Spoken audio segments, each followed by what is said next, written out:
Example number 6, ये काफ़ी अच्छा एक एग्ज़ाम्पल है। अब तक हम वॉल्यूम्स को ऐड करते आए हैं, तो ये एक तरह से वॉल्यूम को सब्ट्रैक्ट करने वाला एक एग्ज़ाम्पल है। तो इस एग्ज़ाम्पल को भी एक बार देख लेते हैं।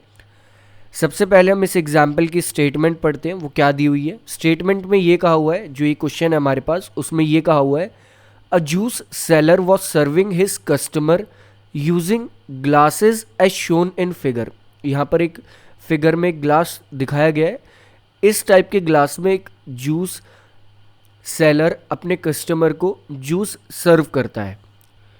फिर ये कहा गया है कि the inner diameter of the cylindrical glass was 5 centimeter, but the bottom of the glass had a hemispherical raised portion which reduced the capacity of the glass.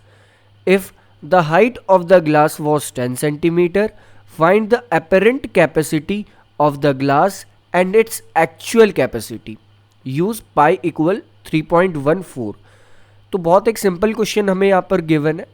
क्या बोला गया है उसे देख लेते हैं कि जो ग्लास वो जूस सेलर यूज़ कर रहा है, उसकी जो इनर डायमीटर है वो है 5 सेंटीमीटर। वो सिलेंड्रिकल ग्लास है, उसकी इनर डायमीटर है 5 सेंटीमीटर, लेकिन नीचे एक हेमिस्फेरिकल पोर्शन कुछ इस तरह से यहाँ पर बना हुआ है, जिसकी वजह से उस ग्लास की कैपेसिटी कम हो जाती है। वो अंदर की साइड नीचे से ग्लास को एक तरह से खाली कर देता है, जिसकी वजह से, दैट इज़ वो हेमिस्फेरिकल पोर्शन है, उसकी वजह से ग्लास की कैपेसिटी कम हो जाती है। अब हमें पता है अगर ग्लास का इनर डायमीटर है 5 सेंटीमीटर, तो उस ग्लास का रेडियस जो होगा वो होगा 5/2 सेंटीमीटर, और वी कैन से 2.5 सेंटीमीटर। और हेमिस्फेयर का भी तो रेडियस सेम ही होगा, क्योंकि वो भी एक तरह से ग्लास के उसी शेप एंड स्ट्रक्चर के साथ बना हुआ है, तो उसका भी रेडियस होगा 2.5 सेंटीमीटर। तो यहाँ पर हमें क्या करना है, यहाँ पर हमें पूरे सिलेंडर का सबसे पहले वॉल्यूम कैलकुलेट करना है। इसके बाद इस सिलेंडर की वॉल्यूम में से ये जो हेमिस्फेयर वाली वॉल्यूम है इसे सब्ट्रैक्ट कर देंगे। अब इसे हम सब्ट्रैक्ट क्यों करेंगे, क्योंकि यहाँ पर ये उस ग्लास की कैपेसिटी को कम कर रहा है, एक तरह से नीचे से ये ग्लास खाली है। तो स्टार्ट करते हैं। सबसे पहले एक चीज़ और देख लेते हैं यहाँ पर कि जो हाइट है उस ग्लास की वो 10 सेंटीमीटर है।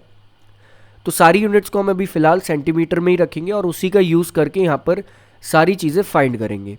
तो स्टार्ट करते हैं। सबसे पहले हम उस सिलेंड्रिकल ग्लास की एपरेंट कैपेसिटी कैलकुलेट करते हैं कि उसकी एपरेंट कैपेसिटी कितनी होगी, जो कि हमें दिख रही है।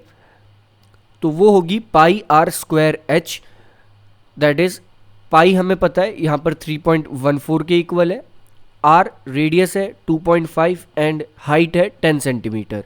तो हम इसे लिख लेंगे लाइक 3.14 मल्टीप्लाइड बाय 2.5 का होल स्क्वायर मल्टीप्लाइड बाय 10। सो जब हम इसे कैलकुलेट करेंगे तो हमारे पास आएगा 196.25 सेंटीमीटर क्यूब। तो हम सिंपली यहाँ पर ये देख सकते हैं कि ग्लास इतनी कैपेसिटी का नहीं है, वो थोड़ी कम कैपेसिटी का है। ये हमें दिख रहा है कि ग्लास इतनी कैपेसिटी का है, तो ये एक तरह से अपरेंट कैपेसिटी हो जाएगी, जो इसकी रियल कैपेसिटी नहीं है। रियल कैपेसिटी इसकी कुछ और है, ये उसकी अपरेंट कैपेसिटी हो चुकी है, दैट इज़ 196.25 सेंटीमीटर क्यूब। ये तो सिंपली हमने मल्टीप्लाई करके कैलकुलेट कर लिया उस सिलेंडर की वॉल्यूम को। अब हम उसकी एक्चुअल कैपेसिटी को देखते हैं कि उसकी एक्चुअल कैपेसिटी क्या होगी। वहाँ पर जो वो सिलेंडर प्रेजेंट है, सिलेंडर के अंदर एक छोटा सा हेमिस्फेयर भी प्रेजेंट है। उस हेमिस्फेयर की वजह से उस ग्लास की जो कैपेसिटी है वो कम हो जाती है, मतलब उसकी एक्चुअल कैपेसिटी कुछ और है, दिखता कुछ और है। तो सबसे पहले हम उस हेमिस्फेयर की वॉल्यूम कैलकुलेट करेंगे कि उस हेमिस्फेयर की वॉल्यूम क्या आती है। और हमें पता है हेमिस्फेयर एक तरह से स्फेयर का हाफ पार्ट होता है, तो इसकी वॉल्यूम भी स्फेयर के आधी ही होगी। तो ये आएगा 2/3 पाई आर क्यूब, क्योंकि स्फेयर की वॉल्यूम होती है वो होती है 4/3 पाई आर क्यूब। तो सबसे पहले हमें यहाँ पर पाई की वैल्यू क्वेश्चन में गिवन है, आर हमें पता है वो है 2.5 सेंटीमीटर। तो सिंपली बस हम इन्हें पुट कर देंगे।